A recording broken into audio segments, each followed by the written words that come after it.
Hey, welcome everybody to Beat Your Addiction with John Giordano. I'm your co-host Scott Jones. I want to thank everybody for joining us today. And a quick reminder that if you want to keep watching these shows, the only way it's going to keep going is if you share this with people. And if you like it, and subscribe to the channel, and certainly leave comments. Right, John? Absolutely. Yeah. This is some information that's really necessary to get out to the public. And you'll be helping to save God's kids. Yeah, and that's really important. This is a mission-driven program, not a money-driven program. Wish it could be, but it ain't.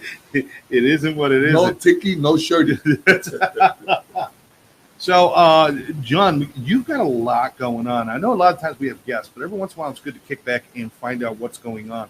The first thing I want to ask you, before we go anywhere, you've been doing this now how long?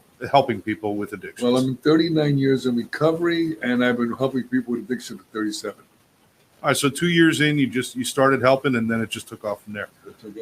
I got to ask you a question because I see it back when because I've been in recovery a long time as well. Things are different today. Much different. It's and the drugs are more powerful. It seems like just the world is more dangerous. There's so many things going on. Is that a fair statement to say things are different and it's much more dangerous for people out there now? Change continuously happens. It happens in us. It happens in our world. It happens in our universe. Well, absolutely. And things like just the changes in drugs themselves. There used to be a time where it's like you could, and even in the big book it says, if you're not convinced, go out and try some controlled use, controlled drinking. You can't even think about saying something like that anymore because people are dying with one wrong dosage or something that's laced, right? Well, here's the problem. Okay, first of all, with pot, okay, I smoked enough pot to last me for 100 years. But the bottom line is, Cheech and Chong called. They want their pot back, John. It's not the same pot anymore. No, they're making it so strong that unfortunately, we had a young man yesterday. We sent them to a higher level of care. I'm one of the owners of JC's Recovery Center in Hollywood, Florida. And we sent them he was smoking pot. We told him you can't smoke pot here. And we sent them to a higher level of care, an inpatient mental health program, because he was getting into psychosis. And what the bottom line is that he just decided to leave, and he went on top of a building and jumped off and killed himself. It's very heartbreaking. A young man, 24 years old. It's sad, and there's nothing we can do about it. And John, that's a story that you could tell over and over again in all these years, these 37 years. I've had kids die in my arms. Look, so let's get to the nitty-gritty. Why is all this getting worse, and why is it happening? Well, it's real simple. And I lecture about this, and and I decided that in order for people to listen to me, I have to take a medical and scientific approach, to addiction and mental health, not just a 12-step approach. Okay, it has to be all encompassing. Everything has to be together. Okay. The problem is that we've been treating addiction and mental health for the last 70 years the same way. And it's based on alcoholism, not based on drugs and alcohol together. As you know, the drugs are more powerful, the brains are getting damaged, people are going into all kinds of, it's getting crazy out there. They put fentanyl on pot. They put you take a pill, you think it's let's say it's a Xanibar or Xanax, and it's not, it's fentanyl. And people are dying. It's a crazy world out there. People are looking to escape from their emotions. And, it's like trying to run away from your tail. Okay? That ain't going to happen. And so over the years, what I did is God blessed me, and I got contacted with and connected with various scientists, Dr. Blum, who's the geneticist who found the main addiction gene. Dr. Mash, who's a pioneer in Ibogaine, which is a psychedelic treatment that detoxes people in 24 hours from opioids and opiates, and also gives them an opportunity to want to get into recovery, which is really cool. Not a magic bullet, but it really, really helps. Okay. And then currently in 80 medical and scientific peer-reviewed journals, which is the gold standard, and anybody who wants to learn about anything or do anything, and that's what that's all about, and it gives credibility to what you're doing. So what I did at JC's Recovery Center, which is a faith-based program, which is really an incredible program.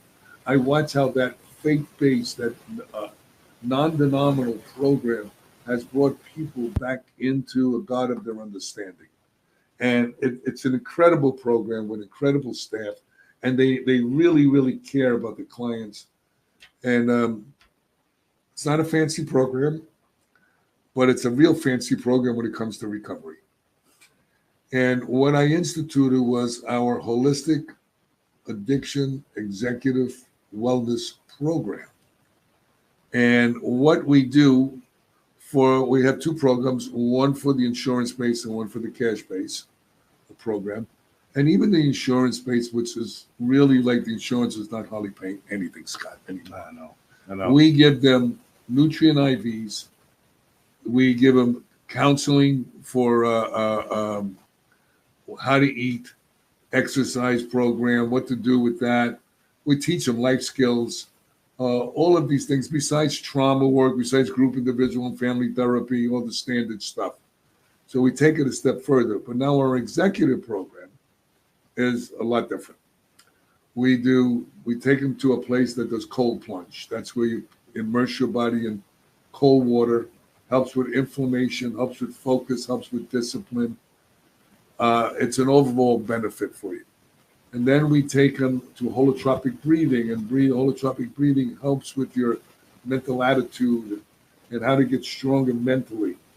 And then we take them to yoga class, which has been a tremendous benefit for people. Then we give them acupuncture. And then we do nutrient IVs with them. We do micronutrient testing, which shows the deficiency in the body.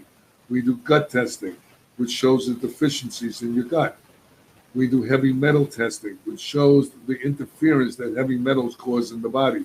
We detox them from these heavy metals. All these things revolve around mental health issues and addiction. And what we do, we also offer hyperbaric medicine, that's oxygen under pressure, that heals the brain that drugs and alcohol damage. We also do neurofeedback, which is what they do with neurofeedback is they check the electrical output of the brain in different quadrants, see where the deficiencies are, and then they strengthen those deficiencies. We're doing a lot of really cool science-based things. What the problem with addiction treatment today, okay, is we're only looking at them psychologically. We're not looking at people comprehensively. And the gut, for instance, they finally calling it the second brain. What does that mean? Real simple. All right.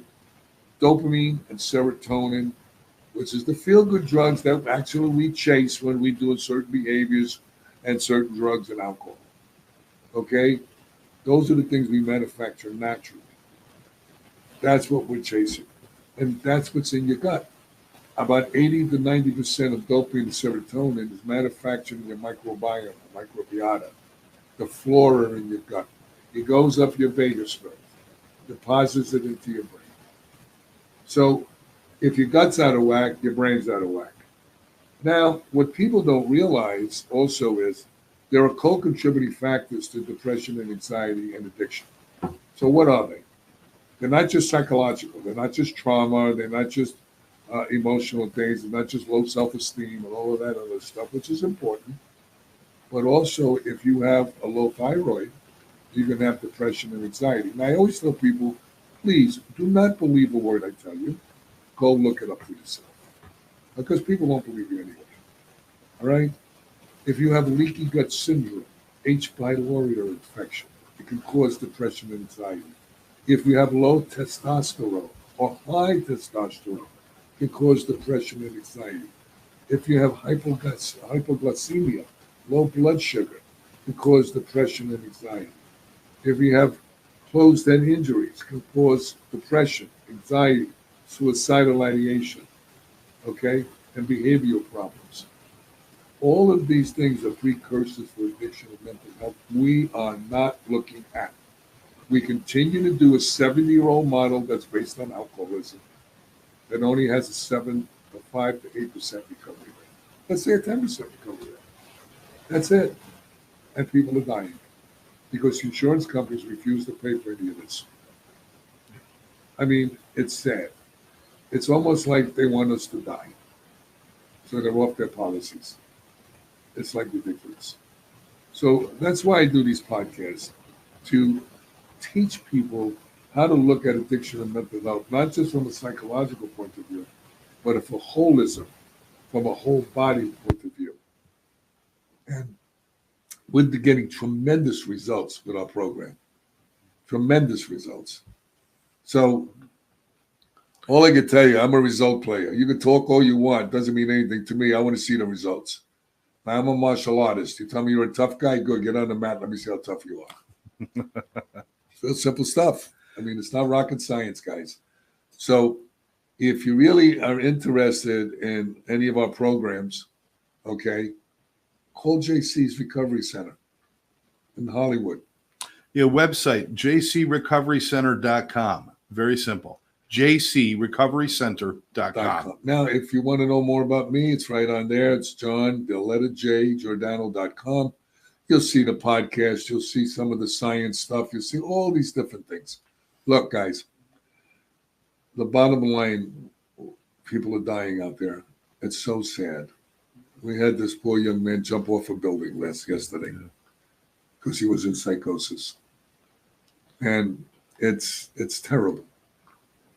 24 years old. Now, John, that's one of the big changes we've seen too. You know, obviously the bad changes we've seen with drugs becoming more powerful and more deadly. One of the good changes is we finally made that real connection between mental health and addiction. It took a long time to get there, but now we're seeing it. And I think what you just said was important a few moments ago when you said you got to do everything. Because if you're just fixing the body, you're not taking care of the brain or the spirit. If you just fix the brain, you're not taking care of the body. I mean, but we're still kind of stuck in this old thinking.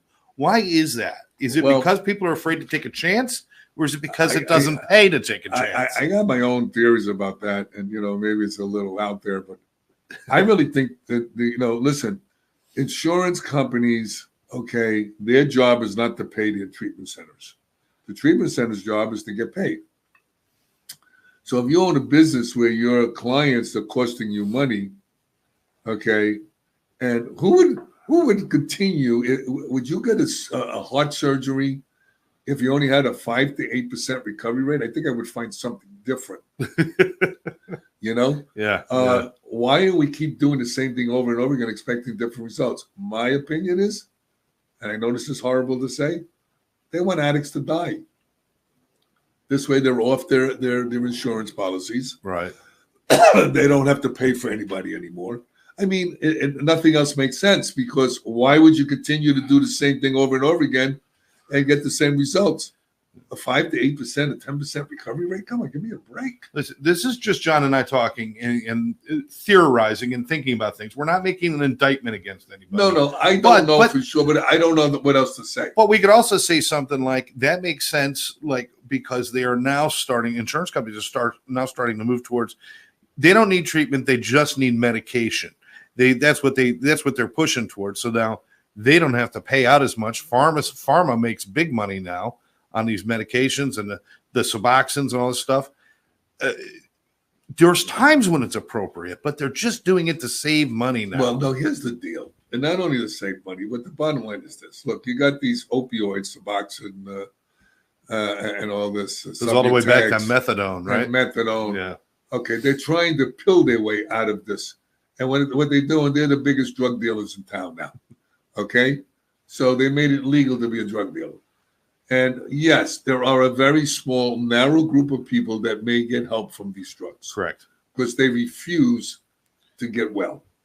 I understand that. So instead of having them die, they put them on these medications for life. Mm-hmm. But that doesn't justify to put everybody on these medications. Okay, because we're all different. We're all individuals. We're not just a herd. Okay, so we're not looking at recovery. People say, well, these 12-step programs don't work. And you know what I tell them? No, they work. You don't work. And that's the difference. I diet, but it doesn't work. No, see, you understand. When you do a food plan, it does work. Diets don't work. You're right. Okay, because if you eat properly, all right, and do what you're supposed to do, and exercise, and take care of the body that God gave you, okay? And I always say this body and this mind that God, whatever God is to anybody out there, okay, gave you as a gift. It's what you do with that gift back to God. So what are you doing with this gift? You're using drugs. You're not taking care of it, okay? You're abusing it. I mean, come on, guys. If you read my life story, which it's similar to a lot of drug addict stories, abuse. I've been sexually abused when I was a kid a couple of times. I was in gangs. I was a drug dealer. I did all the stuff that addicts do. I lied, manipulate, all these things. I hurt myself. I hurt my family. But while I was using, I didn't hurt anybody. That's them, not me. Addicts, we blame everybody. Stop looking at ourselves. So what happened in the industry, which is very sad, it used to be where addicts were able to get a certification called a certified addiction professional to help treat other addicts. The mental health people push back and say they don't know about mental health. Well, I tend to push back because they don't know about addiction. So now what do you got?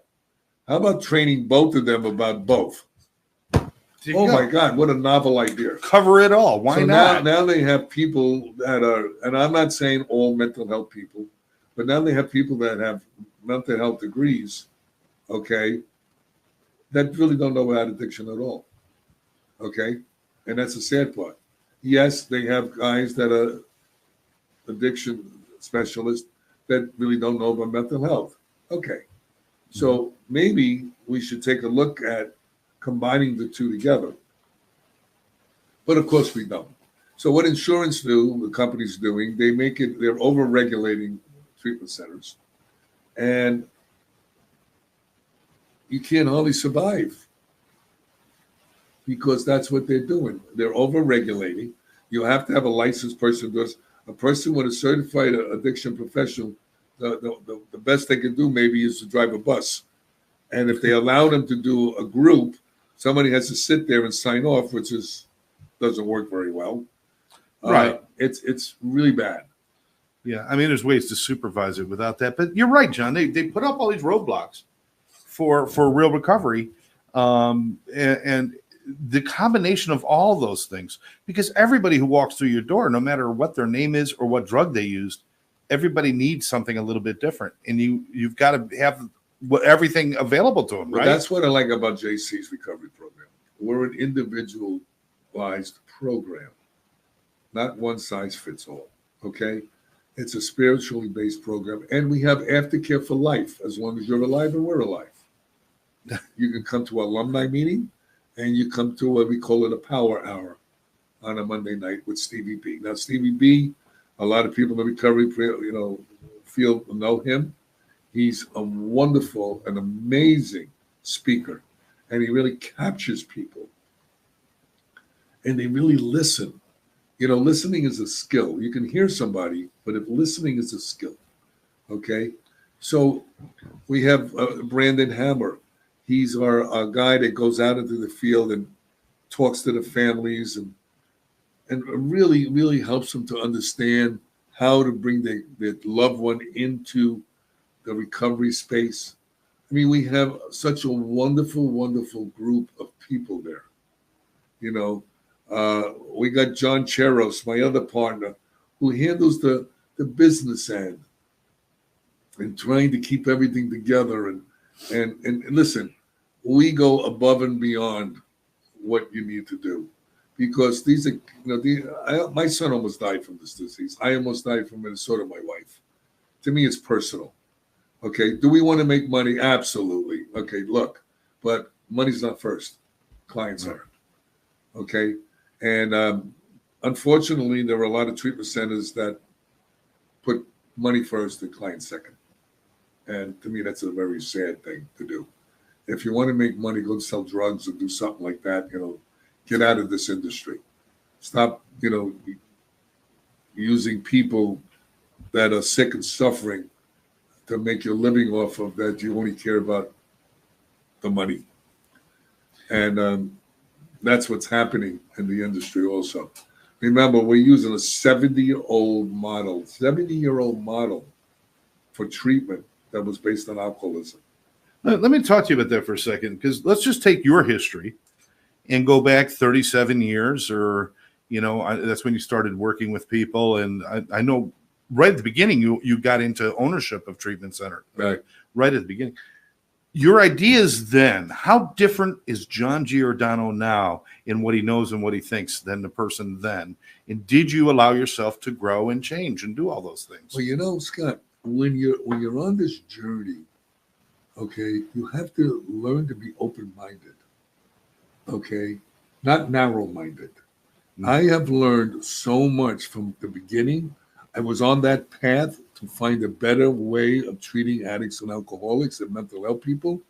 So I kept running into scientists and researchers and other people and clinicians that had these wonderful methodologies, okay, and they were tested by actually putting them into use and watching them work. There's amazing things out there that people really don't know about. Because why? Because everybody's taught a certain way. Nobody expands the way they're looking at things. I'll give you a good example. I got operated on about 6 months ago, my neck, and I'm a karate guy and a judo guy and all this stuff. And I got 14 screws in my neck. I got 2 rods in my neck. I had 43 staples going down my back. And I went to this top neurosurgeon, a great guy, a great doctor, great person, and not only a great surgeon at Mount Sinai. And I explained to him about hyperbaric medicine, how hyperbarics help heal wounds and work with traumatic brain injury cases and all this kind of stuff, and addiction. And red light therapy. And I says, that's what I'm going to do to help heal this. And he said, yeah, it could work. It could not work, So 7 days I went back. They took the 43 staples out. And he's looking at my back. He said, what are you doing? I said, why? He says, you shouldn't be healing this fast like this. I said, I told you what I'm doing. So on the 17th, 18th day, I go back. He wants to recheck me. And he's looking at me and he's going, oh my God. And he's running around the office telling the nurses and everybody, you got to come see this. He says, 30 years, I've never seen anybody heal like this. And I got the pictures to prove it. Okay. And he is like in shock. But this is a modality that they use to heal wounds. And because all he does is heal backs and necks, he never looked at the wound healing part. Because that's what's happening in all these industries. Nobody's looking out of their practice into other things that can support what they're doing.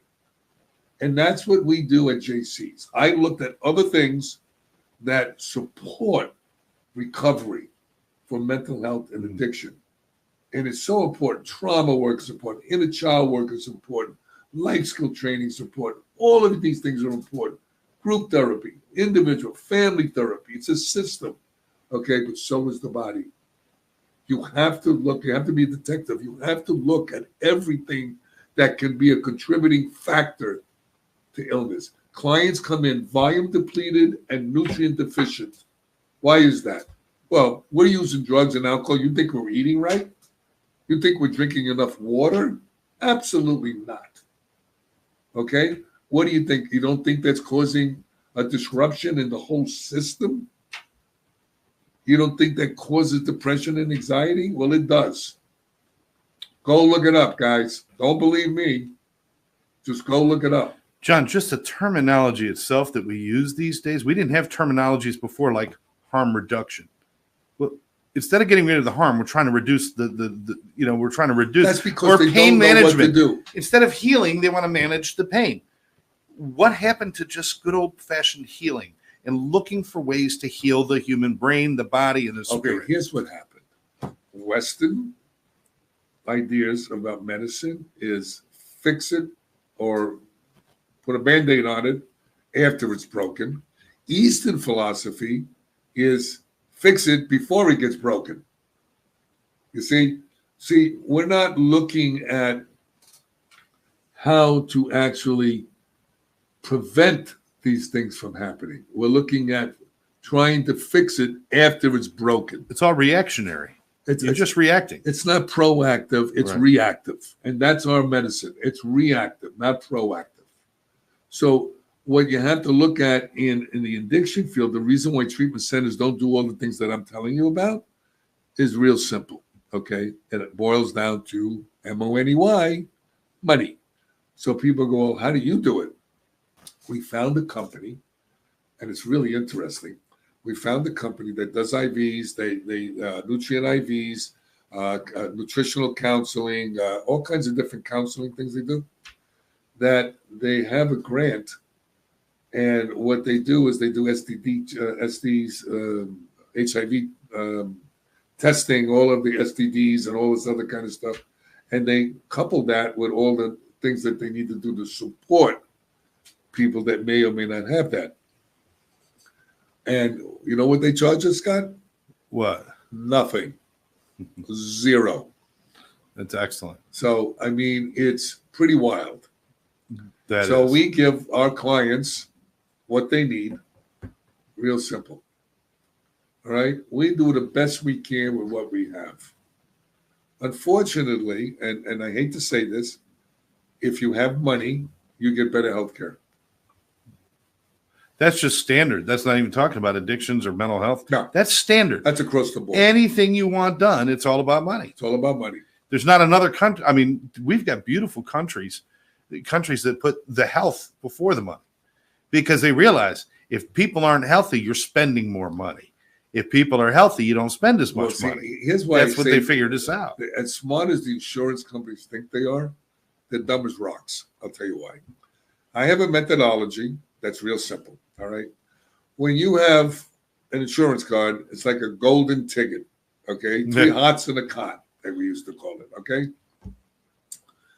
So what happens is this guy goes to treatment, he goes to your program. Okay. Comes out, relapses, goes to John's program.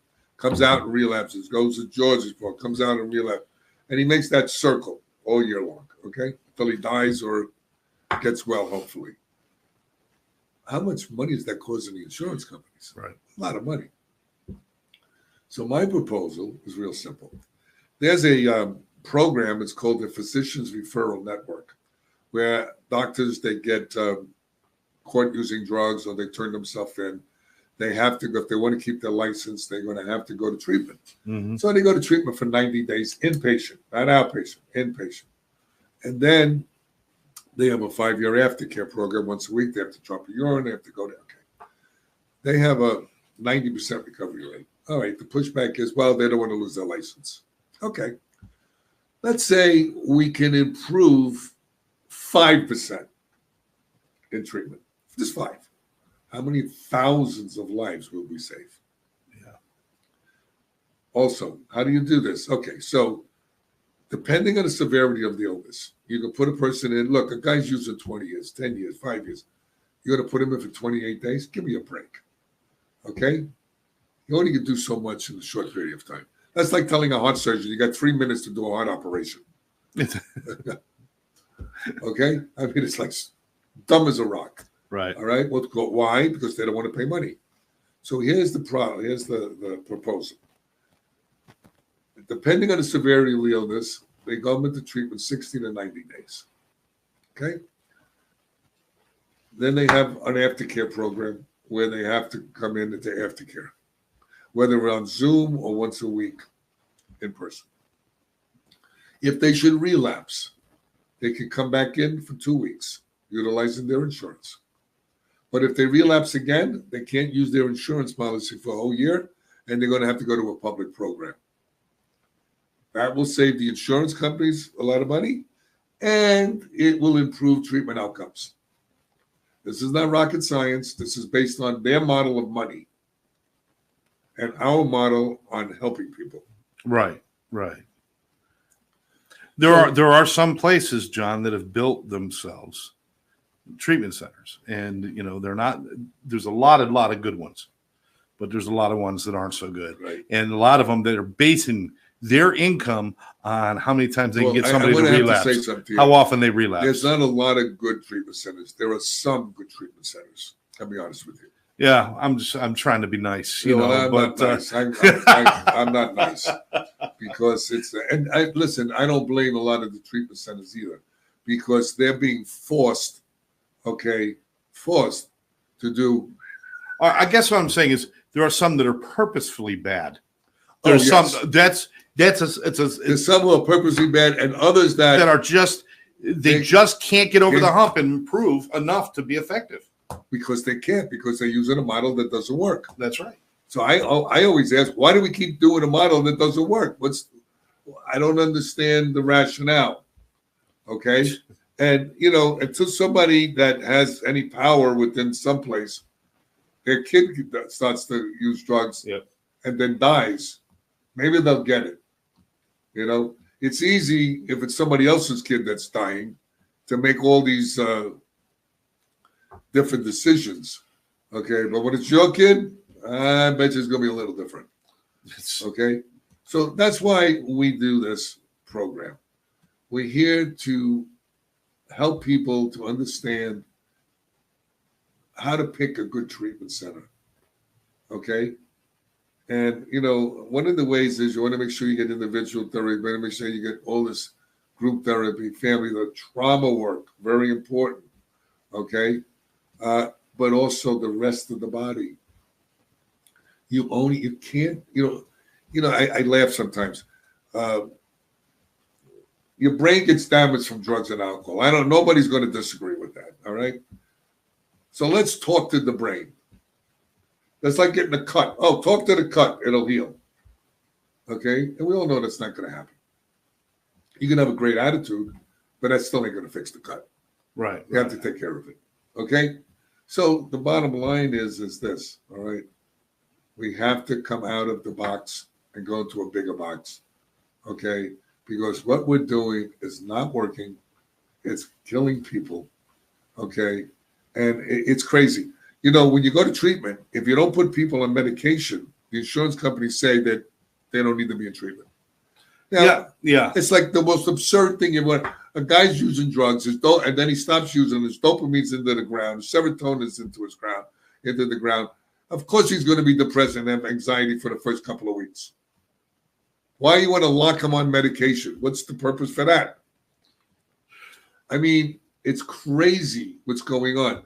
And all these politicians, well, maybe we'll put them in treatment. You know where you're putting them? Nowhere. Because treatment's not working. Yeah. You have to change the way we look at treatment. But unfortunately, politics, money, we have an addictive society, folks. We're addicted to money, power, and control, unfortunately. And we should be able to help everyone. Nobody in this country should be starving. Nobody in this country should really be homeless.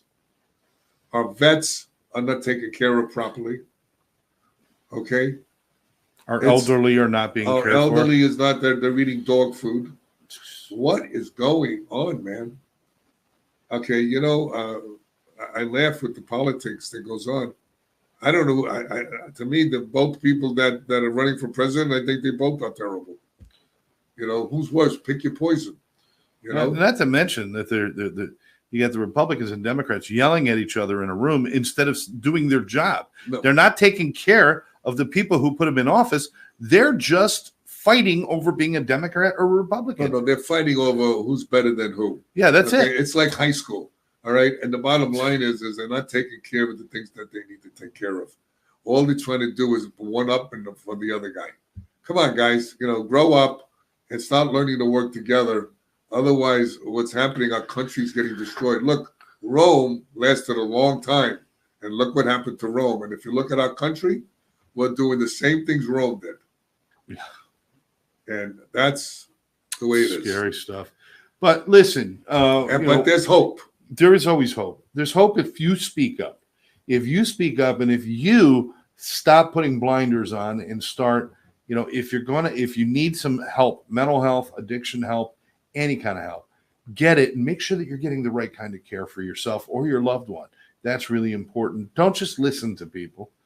Go and investigate. Dude, John always says, don't believe what I say. Look it up. Look it up and figure it out for yourself. Everything I'm telling you, please look it up, and you're going to go, oh, wow, never knew that before. Well, heck, you want to help yourself, then go help yourself. Don't wait for somebody else to help you. Okay? Nobody's going to look after you better than you. All right? It's just like money. Nobody's going to look after your money better than you. Okay? So that's the way I think we should end this, huh? I think this is the perfect way to end it. And, the big thing is let's just keep moving forward. Don't stop on a model that still isn't working yet.